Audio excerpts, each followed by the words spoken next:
I think I've been interested in looking at this very grand the 14th five-year plan. It's a huge document. It's a tome actually, more than 140 pages. It sets out a grand vision in many aspects of China's future development goals. And I think even though it's not full of those sort of very definitive quantitative targets, but I think it depicts a very promising and also a very encouraging picture for future China. And I think it's worth reading through this document, actually.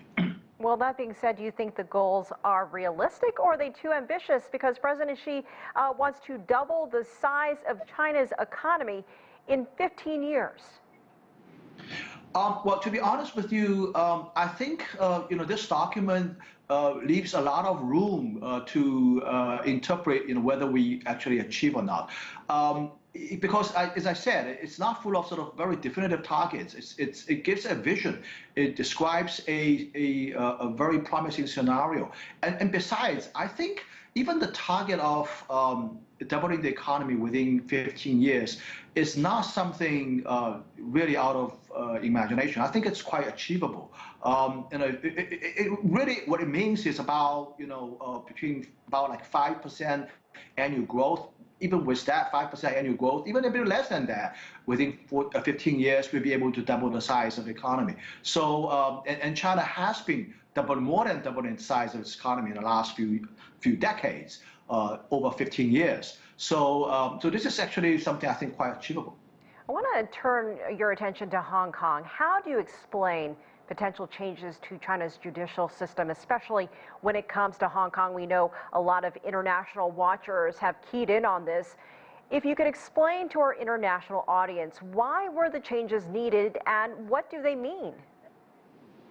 Well, we have to keep in mind there's a context behind this. I think the context is the basically insurrection, in my view, last year, this has brought about a profound impact on future's political landscape. As your previous guest said, it was a time of destruction. There were people, storming the legislative council, sabotaging public properties on the streets, the subway system. And I think there is nothing different from what happened on January 6th in the United States Capitol, even more than that. So, and I have to also point out that a lot of these activities actually led by some very few legislators themselves. And these people need to be expelled out of the Legislative House, and they have been expelled out of the Legislative House. And I think there's something wrong with the current election system. We need to fix that bug. My understanding of the change that has been proposed at this point is that they're going to enlarge the election committee to 1,500 members. And I think, this is a move towards enlarging the participation of people in Hong Kong in selecting the governor, as well as the chief administrator, as well as the other legislative House members. Professor, we know it's typically a big milestone to introduce a new five-year plan. So we're looking at the 14th five-year plan, as you mentioned. And this is also a big year because 2021 marks the 100th anniversary since the founding of the Communist Party of China. So what would you say is the outlook ahead in this year as we're trying to come out of this pandemic? What is China trying to project ahead? Well, we all know that China is a country that is ruled by one party, and this party has been leading this country ever since 1949.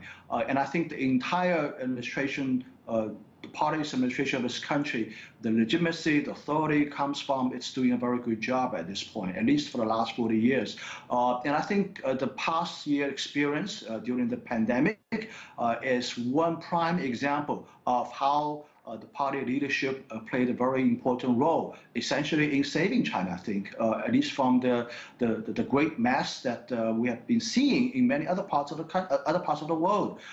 China, although this pandemic appears to be first breaking out of this country, but if you look at the total death toll, the impact on the economy, number of people, population infected. It pales in, I mean, it really, no comparison to some other more advanced Western countries that purportedly have a better political system. Purportedly, I would say. I think the party's ruling has been premised upon that. So I think as we move forward, what this Congress sessions laid out for our future, it gives still another promise of a 15 years. So I think as President Xi has mentioned that he would like to double the size of the economy within the next 15 years, it is something that we got to believe in. At least in the past, the promises are mostly being delivered. So I think, this is a critical moment. The country is doing much better these days, and they will continue to do much better in the next 5 years.